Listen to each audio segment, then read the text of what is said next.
pagi, e-people. Masalah kekerasan terhadap anak saat ini bukan lagi menjadi isu yang abstrak dan tidak lagi jauh dari kehidupan kita. Menurut Komisi Perlindungan Anak Indonesia, sepanjang tahun 2025 terdapat lebih dari 2.000 kasus pelanggaran hak anak, termasuk kekerasan fisik, psikologis, dan juga seksual. Bahkan secara global, child grooming menjadi fenomena yang sangat diperhatikan oleh organisasi-organisasi perlindungan anak. UNICEF mengatakan bahwa banyak sekali korban child grooming yang tidak berani untuk melaporkan kepada orang dewasa maupun aparat. Mengapa? Tentunya karena mereka memiliki rasa takut dan juga stigma. Bahkan lingkungan sekitar pun terkadang tidak mempedulikan.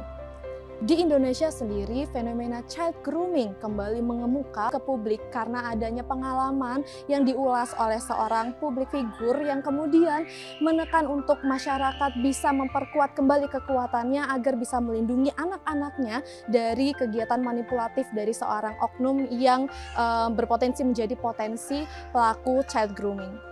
Kita akan melihat bagaimana pemerintah Kota Semarang kemudian melihat fenomena child grooming ini bersama saya Bening Sasaning Tawang dan kedua narasumber kita, Bapak Dr. Eko Krisnarto SPKK, Kepala DP3A Kota Semarang, dan juga Ibu Iis Amalia SPSI MPSI, Psikolog UPTD PPA. Tetap di Opini.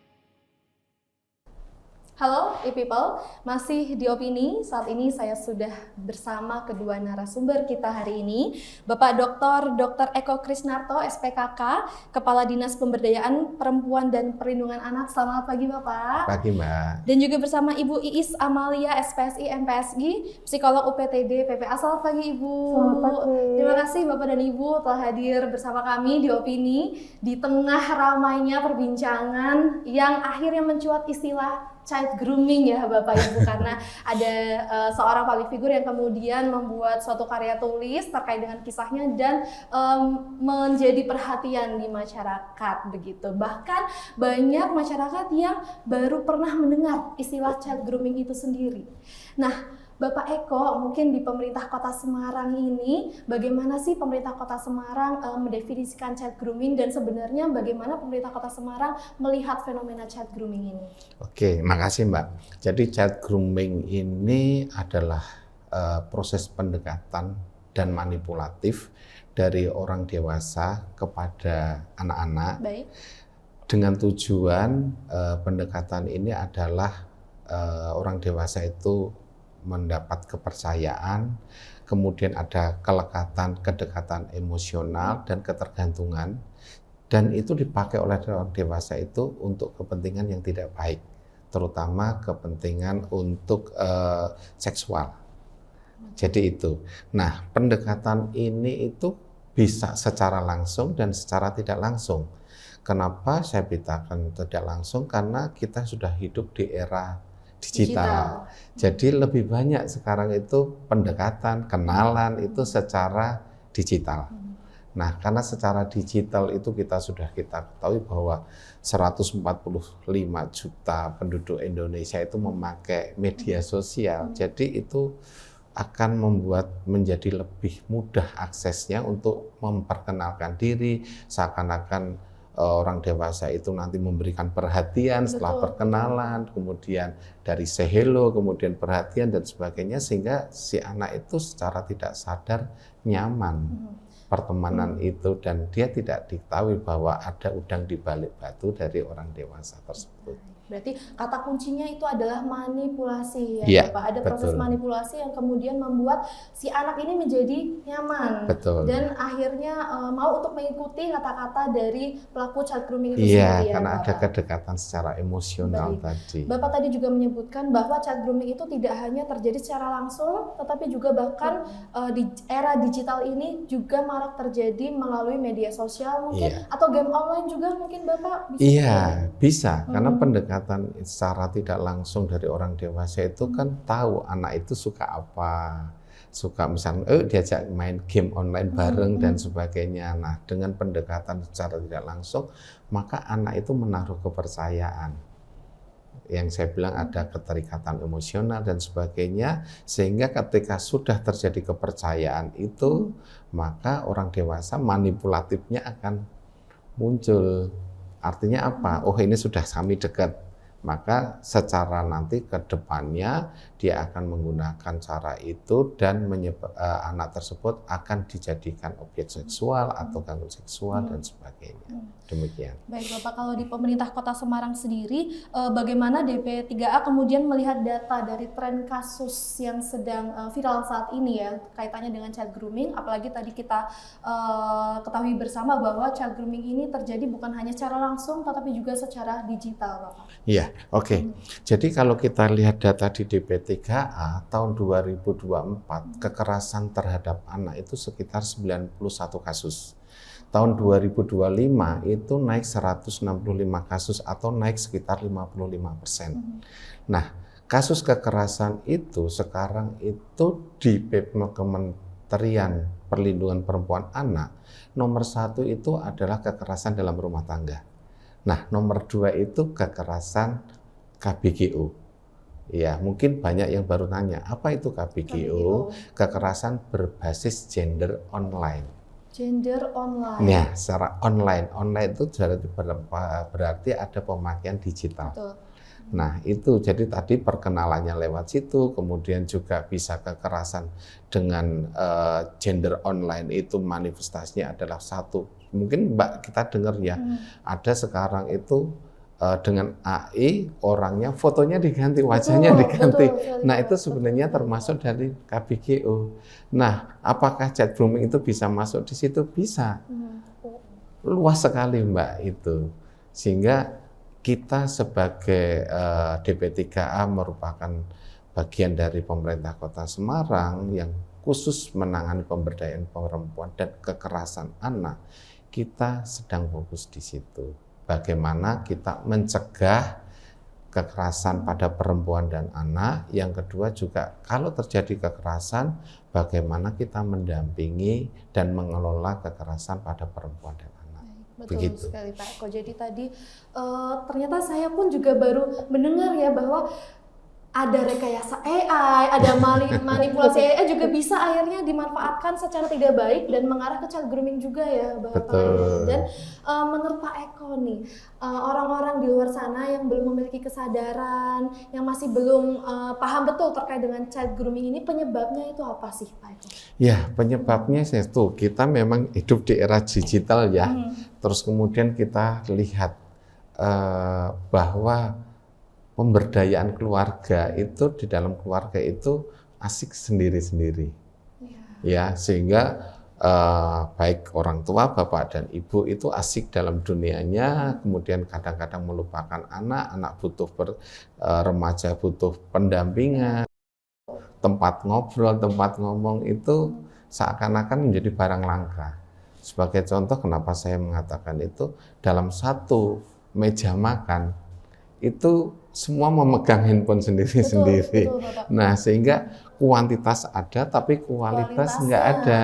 Karena semua asik sendiri-sendiri, sehingga kadang-kadang anak itu membutuhkan perhatian, mau tempat ngomong dan sebagainya itu jadi bingung. Betul Bapak. Kadang ada istilah kayak kita hidup bersama tapi tidak sama-sama menjalani kehidupan gitu Bapak istilahnya. Jadi ada di satu tempat yang sama tapi berkegiatan masing-masing gitu ya. Betul, dan kita lihat remaja itu, terutama anak remaja itu membutuhkan tempat untuk sharing ya. Betul. Karena kita tahu bahwa sekarang itu perundungannya itu meningkat. Di sekolah mungkin ada perundungan dari perundungan verbal seperti karena body itu kita anak-anak kadang-kadang yang badannya gemuk kita bilang dut.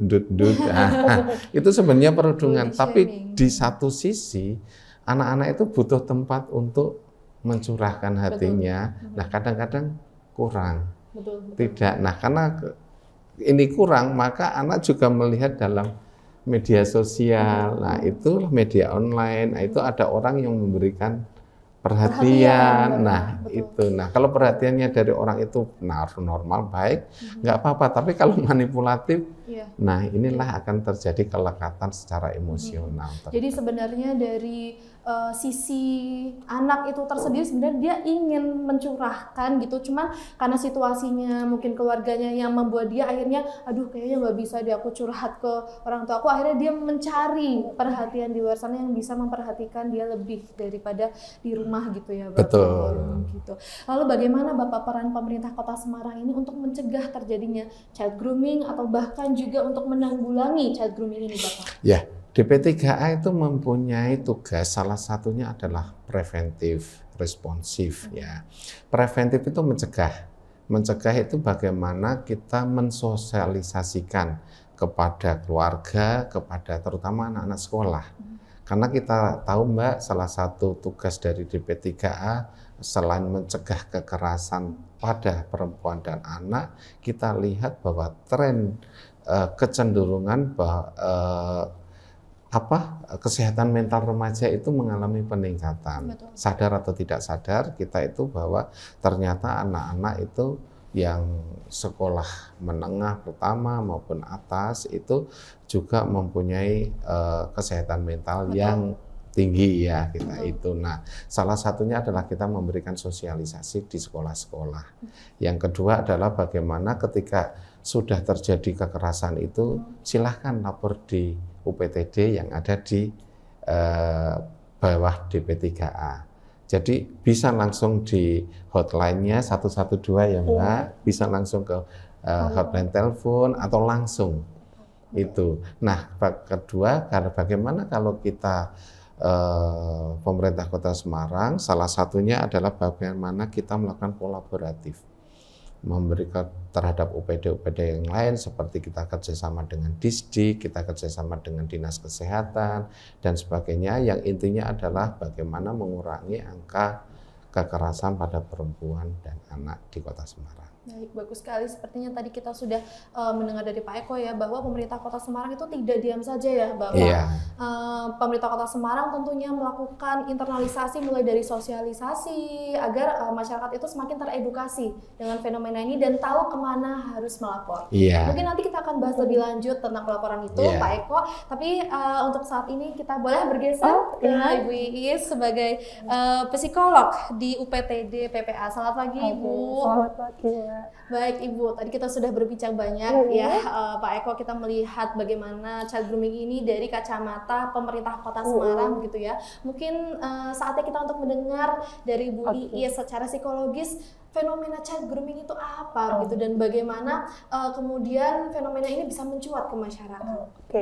Nah sebelum saya bahas tentang child grooming dulu, saya bahas tentang konsen seksual dulu karena kalau kita nggak bahas konteks konsen seksual ini, langsung bahas child grooming mudah disalahpahami. Kenapa harus bahas konsen seksual? Yang pertama adalah menempatkan anak di bawah umur, gitu. Nah, secara undang-undang anak di bawah umur itu 0 sampai 18 tahun. Ketika kita menempatkan anak di bawah umur untuk melakukan aktivitas seksual, itu adalah tindakan yang bisa dikatakan itu adalah ilegal atau kriminal gitu. Sehingga menjadikan anak di usia 18 tahun untuk melakukan aktivitas seksual, entah ciuman, entah apalagi hubungan seksual, itu adalah hal yang kriminal. Di undang-undangnya juga sudah jelas gitu ya. Undang-undang perlindungan anak juga sudah jelas. Tidak bisa menempatkan anak di posisi itu. Nah, bergeser ke child grooming. Nah, child grooming ini biasanya ketika orang dewasa nih menempatkan anak-anak yang tadi punya kerentanan gitu. Kita bisa bayangkan anak-anak dia perempuan, kemudian misal punya disabilitas, itu kerentanannya bertambah.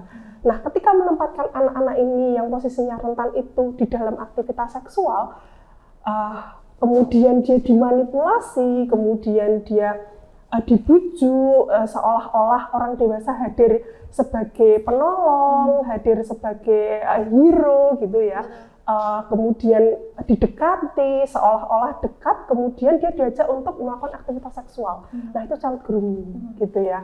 Sehingga child grooming ini memang kadang orang tua, orang sekitar itu nggak ngerasa, karena kesannya, oh ini dekat, oh ini dekat, ini hubungannya sudah intens gitu ya, atau kadang itu pacaran suka sama suka, tapi kita lupa bahwa ini anak di bawah umur 18 tahun dan orang dewasanya usianya sudah dewasa gitu, sehingga child grooming ini susah banget diidentifikasi karena kadang masyarakat sendiri masih menganggap jangan-jangan itu suka sama suka, padahal aktivitas seksual anak di bawah umur itu kekerasan karena anak belum dalam kondisi siap atau mampu memutuskan untuk melakukan aktivitas seksual. Mereka belum paham tentang seksualitasnya gitu.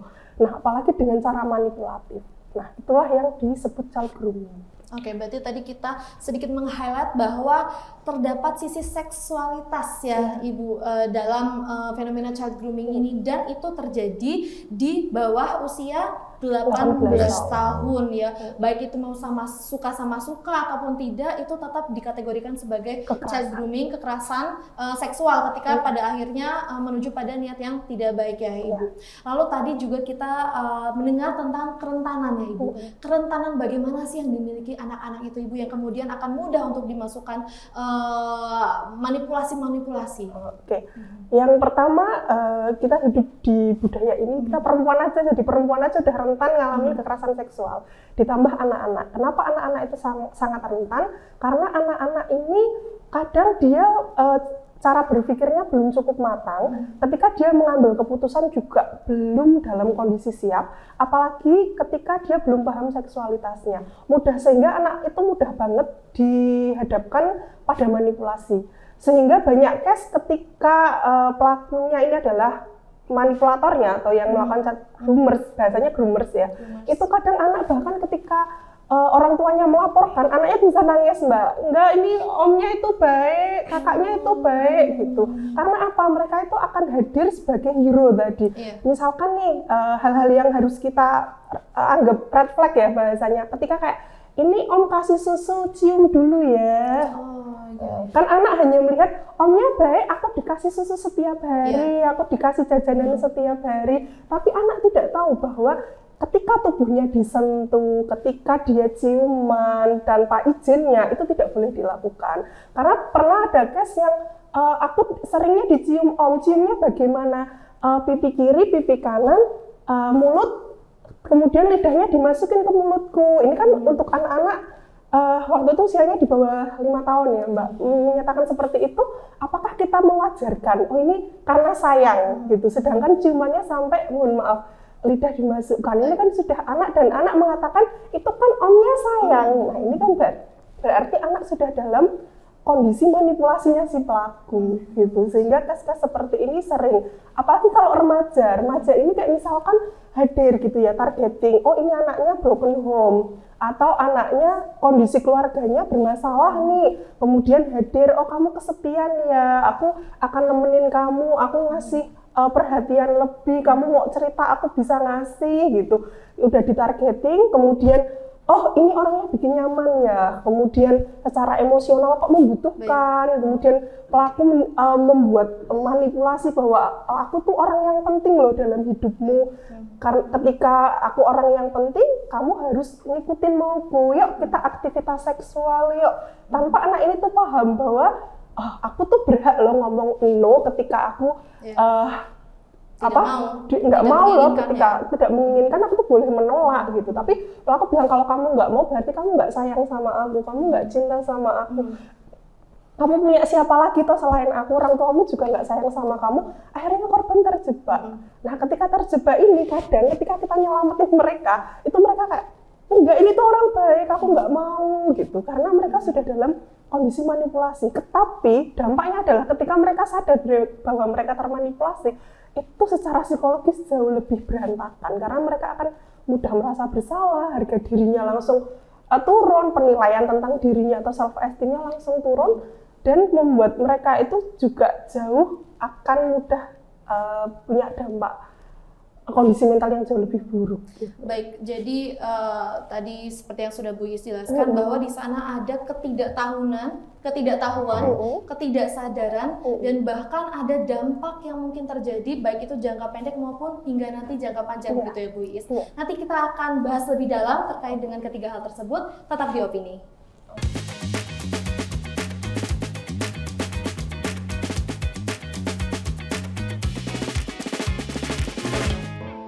Keluarga adalah harta yang paling berharga. Tempat kita bertumbuh dan saling mendukung untuk jadi yang terbaik. Namun terkadang ego dan kesibukan membuat kita lupa untuk mengerti, lupa untuk mendengar, menjadikan masalah terasa begitu berat hingga sulit mencari jalan keluar.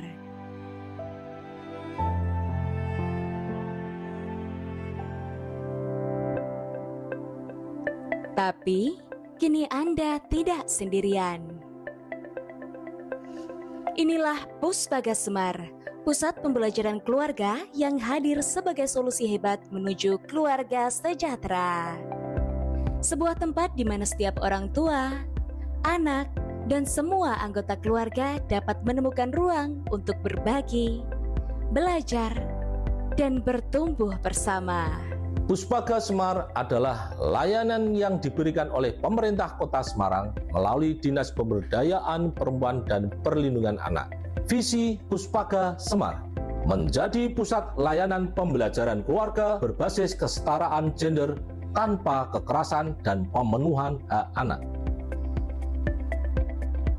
Misi Puspaga Semar mewujudkan kehidupan keluarga Kota Semarang yang sejahtera, penuh welas asih, dan berdaya dalam menghadapi segala tantangan kehidupan.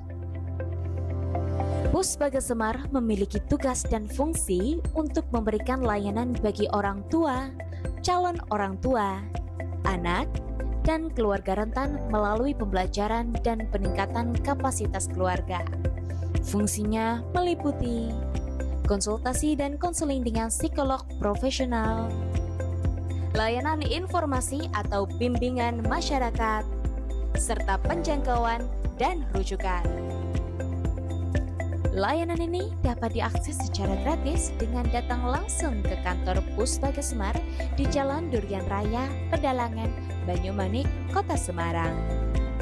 Puspaga Semar juga dapat diakses secara online melalui website puspaga.semarangkota.go.id. Cukup isi data dan ceritakan permasalahan Anda, tim psikolog kami akan membantu mencari solusi terbaik untuk keluarga Anda. Kami mengundang seluruh masyarakat Kota Semarang untuk memanfaatkan layanan ini. Jangan ragu untuk datang langsung ke kantor kami atau mengakses layanan daring melalui website resmi kami. Karena kami percaya, keluarga yang kuat lahir dari orang tua yang paham, anak-anak yang merasa dicintai, dan juga komunikasi yang terbuka. Jangan sampai masalah merenggangkan keluarga Anda. Mari tumbuh bersama, mari belajar bersama. Puspaga Semar, solusi hebat menuju keluarga sejahtera.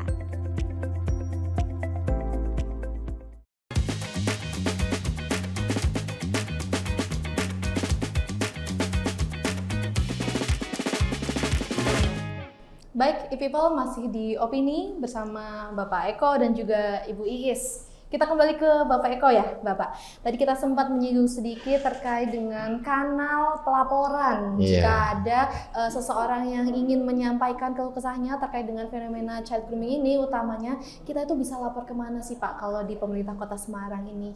Oke, jadi di DP3A itu ada dua. Satu Puspaga dan yang kedua UPTD. Baik. Nah, Puspaga itu pusat pembelajaran keluarga itu lebih mengarah ke preventif dan promotif. Kalau UPTD tadi lebih ke arah kuratif dan rehabilitatif. Misalkan kekerasan sudah terjadi, nah itu ke UPTD. Tapi kalau yang belum terjadi lebih menekankan ke konseling, informasi, mencari informasi, kita anjurkan ke Puspaga, Pusat Pembelajaran Keluarga. Baik, bagus sekali. Berarti ada dua kanal pelaporan di sini yang memang layanan ini dikhususkan untuk yang pertama pencegahan, yang kedua kalau sudah terlanjur terjadi bagaimana cara menanggulanginya begitu ya Bapak. Baik. Lalu untuk cara melapornya bagaimana Pak caranya dan nanti mekanisme pelaporannya ketika kita sudah melapor lalu apa yang kemudian dilakukan oleh DP3A Bapak? Ya, terima kasih. Jadi pelaporannya itu bisa langsung datang ke tempat sini di Puspaga di sini, ya, atau di UPTD ya, dan lewat kanal handphone, ya, karena, nah itu bisa bersama-sama atau salah satu itu, terus kemudian dari petugas kita akan memberikan asesmen awal. Ini mau seperti apa sih pelaporannya atau mencari informasi atau melakukan konsultasi. Nah, dua-duanya kita mempunyai psikolog. Jadi baik di Puspaga maupun di UPTD itu ada psikolog semuanya. Dan psikolog kami juga psikolog yang luar biasa. Artinya apa? Oh ini kasus remaja, kita mempunyai psikolog khusus untuk remaja. Psikolog dewasa kita juga mempunyai. Yang penting adalah berani melapor dulu. Karena kita tahu bahwa ketika terjadi kasus child grooming itu kadang-kadang itu tadi malu, tidak mau. Nah itu, jadi berani bicara. Nah, setelah berani bicara, melaporkan, maka sesuai dengan asesmen awal kebutuhan dari pelapor tersebut. Dan yang lebih penting lagi Mbak, bahwa semua pelaporan itu akan bersifat rahasia. Jadi tidak kita informasikan ke publik, tapi memang betul-betul rahasia. Lalu apakah itu harus didampingi dengan orang tua atau keluarga, Pak? Lebih baik karena kasus itu kan child grooming ya, kata anak-anak ya pasti harus didampingi ke keluarga. Tetapi kadang-kadang kita juga menerima kasus karena umur 17 tahun saya sudah merasa dewasa nih, dia datang ke sendiri untuk konsultasi, untuk mencari informasi dan kita bisa memberikan edukasi. Lalu apakah layanan ini berbayar atau gratis, Mbak? Semua pelayanan yang ada di DP3A Kota Semarang bersifat gratis. Gratis, tidak dipungut biaya apapun ya, betul. Bapak. Baik itu layanan Puspaga maupun juga di UPTD tadi ya, iya, Bapak. Betul. Baik, Bapak.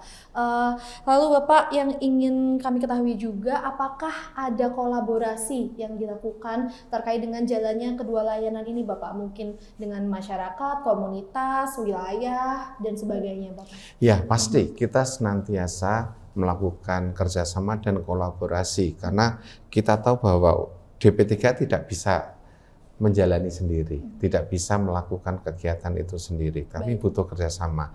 Kalau dengan kelurahan saat ini sudah ada jaringan perlindungan perempuan anak-anak.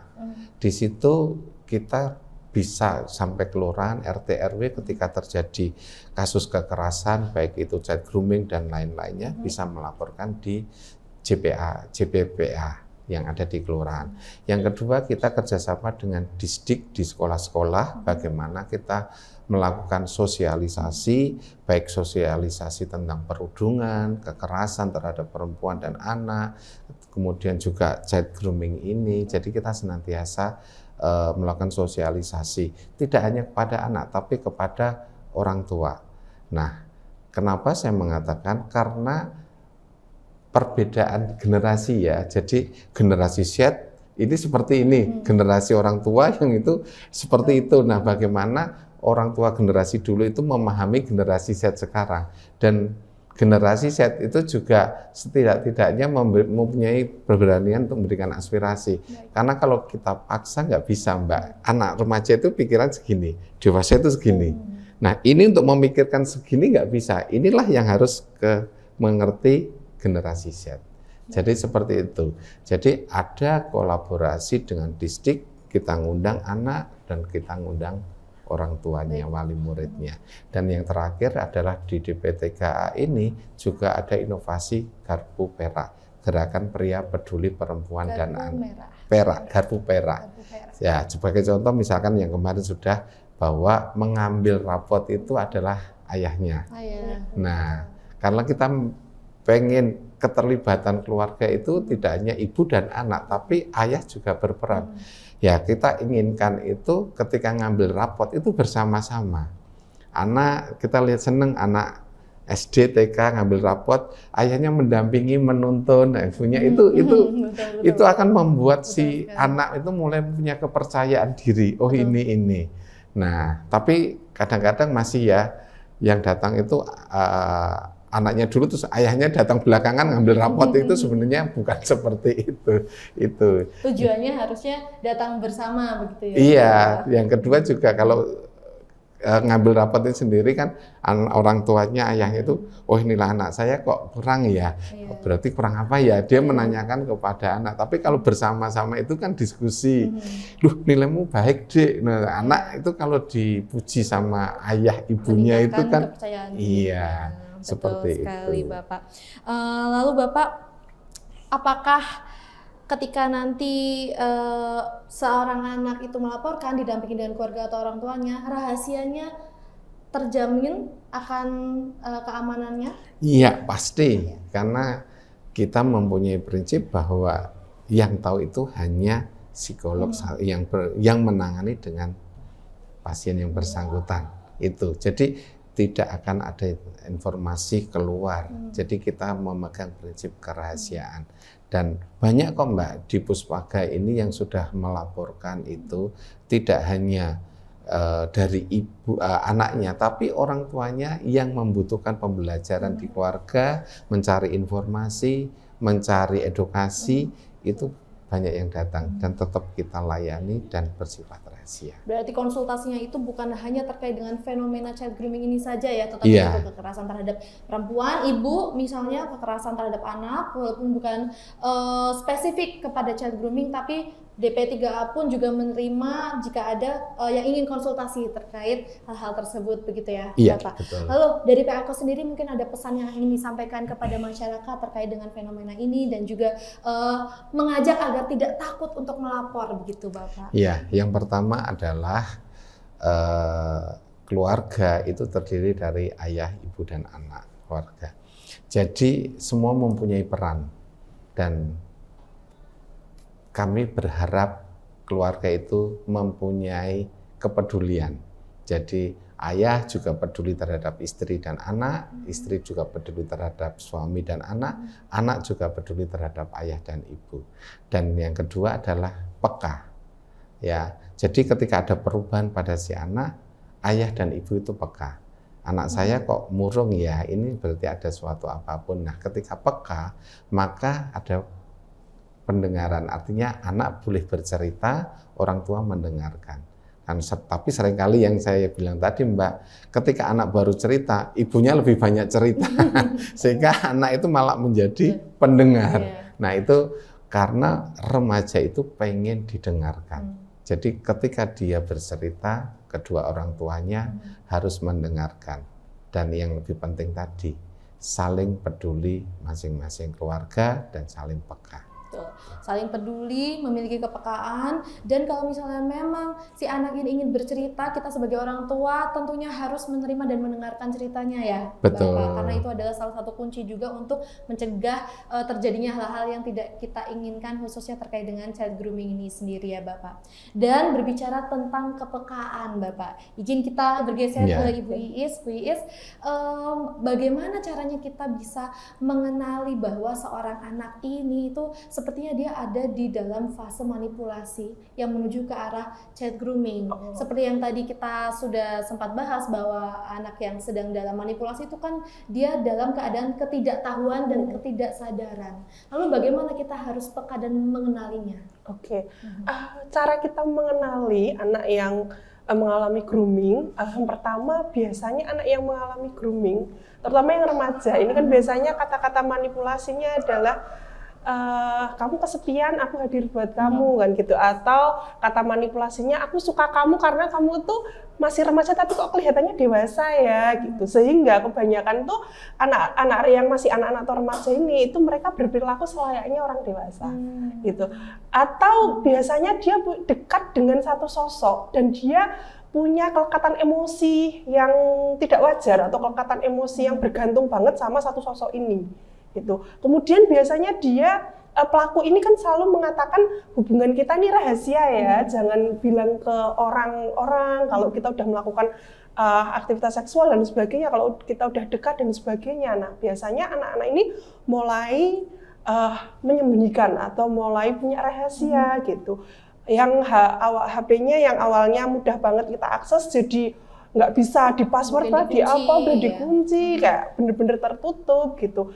Kemudian emosinya biasanya nggak stabil, karena kan di dalam kondisi dimanipulasi, itu dalam kondisi kita kadang dibuat bahagia, seolah-olah dibutuhkan, tapi ketika kita tidak menuruti pelaku, ini emosi kita yang akan dimainkan, kita jadi mudah marah, mudah sedih. Nah, sehingga biasanya anak yang mengalami child grooming ini biasanya juga emosinya tuh jadi nggak stabil gitu ya, gampang marah, gampang sedih, tapi kita nggak tahu penyebabnya apa gitu.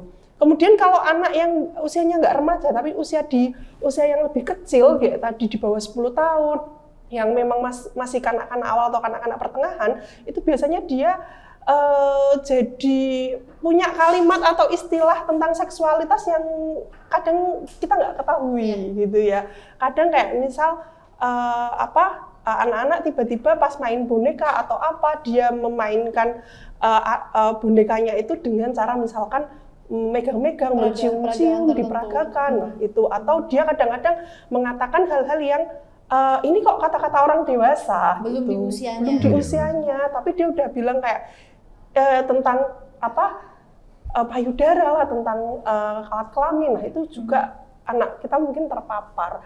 Apalagi kalau online ini jauh lebih tertutup gitu ya. Kadang kita nggak sangka kalau online ini biasanya anak itu akan ketahuan ketika si pelaku ini, si anak ini sudah nggak mau menuruti manipulasinya pelaku, kemudian diancam dengan foto disebarkan atau dengan gambar disebarkan. Nah, di situ anak mulai gampang marah, mudah marah gitu ya. Dan lama-lama kalau case online itu mau nggak mau anak ini ketakutan dan akan bercerita ke orang tuanya. Nah, prosesnya di sini yang paling berat adalah ketika anak sudah mulai sadar dimanipulasi, ketika anak mulai sadar dia mengalami kekerasan seksual, nah respon orang tua ini yang penting banget gitu. Kadang respon kita sebagai orang dewasa ketika anak bercerita itu tidak dipahami anak sebagaimana yang dia pahami gitu ya. Misalkan kita sebagai orang dewasa kadang kayak, loh adik dibegitukan kok nggak bilang ke mama, kenapa kok diem aja gitu. Bagi kita orang dewasa ngerasanya, loh kok kamu nggak bicara, mama itu pengen tahu lebih jauh. Tapi respon anak itu nggak seperti itu. Respon anak ketika mengatakan, kok nggak cerita, kok nggak bilang, kok diem aja, itu merasa mereka dihakimi. Sehingga ketika mereka ngerasa dihakimi, responnya mereka langsung defense.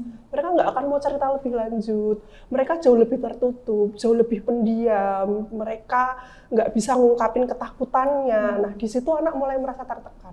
Maka respon kita sebagai orang tua ketika anak pertama kali cerita adalah sekaget apapun kita harus merespon. Oke, adik udah luar biasa sudah mau cerita, yuk mama bantu, mama bisa bantu apa gitu. Kemudian respon wajah kita, memang ini juga sering terjadi ya.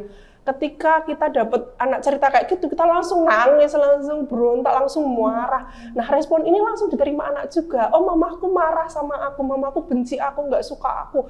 Nah, ini anak dia semakin tertutup lagi. Dia merasa bersalah, bahkan perasaan bersalah ini terus-menerus nanti jadi depresi, jadi kayak ini gara-gara aku nih, ini gara-gara aku dan sebagainya, sehingga dia merasa sedih berlarut-larut, dia merasa takut menghadapi hari esok dan sebagainya, sehingga dia mulai menarik diri gitu. Sehingga respon kita ketika anak cerita pertama kali itu penting banget. Itu kalau memang kita tidak terbiasa, nanti anak ini akan punya dampak psikologis yang lebih jauh. Baik, karena pada dasarnya seorang anak yang sedang dalam keadaan dimanipulasi, dia akan cenderung takut, mungkin ada ancaman, mungkin karena dia belum menyadari, tapi sekalinya dia sudah menyadari dan dia sudah mau untuk bercerita, disitulah kesempatan yang sebenarnya harus kita gunakan sebagai orang tua ya, Ibu, untuk bisa menyampaikan dan berkomunikasi dengan baik. Maka dari itu kita memang harus memperhatikan bagaimana cara kita berkomunikasi dengan anak, apalagi ini adalah kesempatan emas ya sebenarnya Ibu, untuk karena dia sudah menyadari bahwa dia sedang dalam keadaan dimanipulasi. Mungkin kalau dari sekolah juga bisa membantu untuk bisa mengenali tanda-tanda itu, Ibu.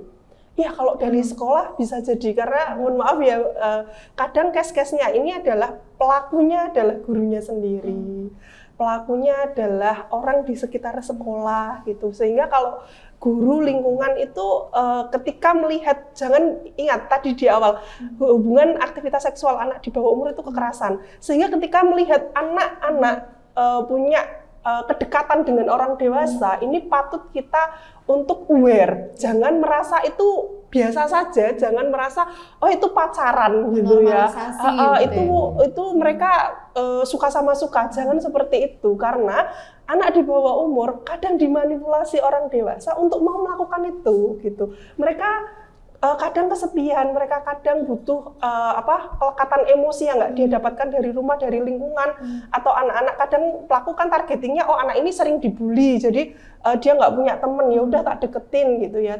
Setelah didekati, dikasih kenyamanan, setelah dikasih kenyamanan dijak beraktivitas seksual kan gitu. Sehingga kalau sekolah melihat atau lingkungan melihat kok ada anak-anak berhubungan hubungan dengan orang dewasa, kita patut curiga dan patut kita waspadai.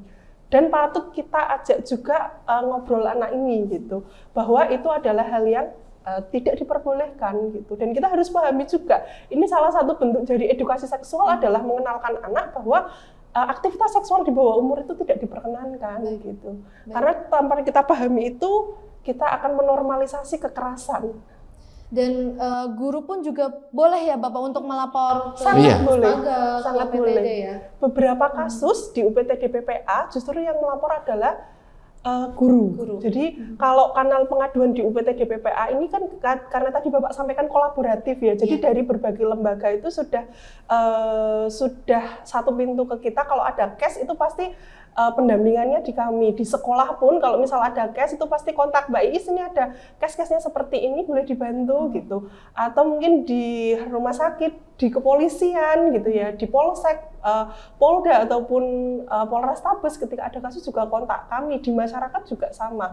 Sehingga ketika ada kasus terkait kekerasan itu pasti mengontak kami untuk melakukan penanganan gitu ya. Jadi di sekolah ini juga sering bekerja sama kami. Nah, kalau keputusannya ini tidak perlu orang dewasa, maka ya kami lakukan konseling dengan anak. Tapi ketika keputusannya membutuhkan orang dewasa, misalkan harus lapor polisi, itu kan butuh wali ya. Sehingga kita tetap mengajak anak. Kadang mereka juga nggak mau cerita, nggak mau jujur ke orang tuanya. Kita ajak anak konseling, kita beri pemahaman apa yang terjadi sama kamu, kemudian kita ajak untuk anak ini berkomunikasi dengan orang tua tentang kasus kekerasannya. Nah, baru di situ nanti kita ngobrol bareng orang tua pendamping untuk keputusan selanjutnya. Karena kan anak di bawah umur yang bertanggung jawab masih walinya, dan wali itu adalah orang tua, sehingga keputusan anak itu perlu didengarkan, tapi keputusan utamanya adalah di orang tua. Jadi kayak misalkan di sekolah dia ngalamin kekerasan seksual atau hamil, kadang mohon maaf sampai dalam kondisi hamil, kemudian si groomersnya ini nggak mau bertanggung jawab karena dia ternyata sudah punya rumah tangga sendiri gitu ya, dan anak ini nggak mampu komunikasi dengan orang tuanya.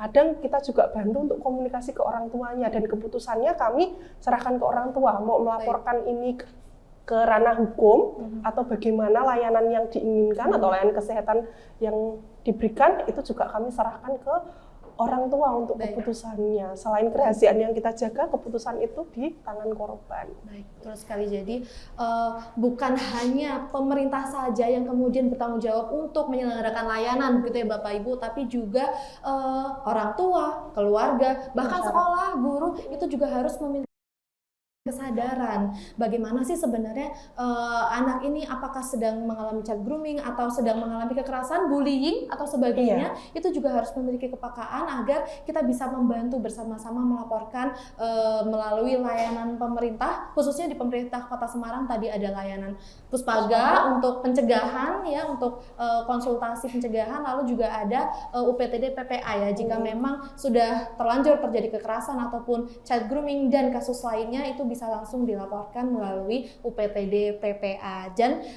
kita sebagai masyarakat walaupun sedang dalam keadaan yang booming begitu ya terkait dengan child grooming fenomena ini, tapi juga kita tidak boleh panik karena tadi kita juga sudah belajar bersama, kita sudah teredukasi oleh Pak Eko sebagai Kepala DPI 3A Kota Semarang dan juga Ibu Iis juga sebagai seorang psikolog bahwa kita memang harus bisa memerangi ini semua secara bersama-sama dan yang terutama jangan panik. Terima kasih banyak Pak Eko dan juga Bu Iis atas waktunya dan edukasinya. Kami betul-betul sangat teredukasi dan harapannya masyarakat yang menonton opini hari ini juga bisa lebih aware lagi, lebih sadar lagi terkait dengan fenomena child grooming ini. Terima kasih Bapak dan Ibu. Dan terima kasih people telah menyaksikan opini pada pagi hari ini. Semoga kita semua bisa mendapatkan pembelajaran dan juga informasi lebih lanjut terkait dengan fenomena child grooming yang saat ini sedang banyak diperbincangkan. Tetap di opini, sampai jumpa.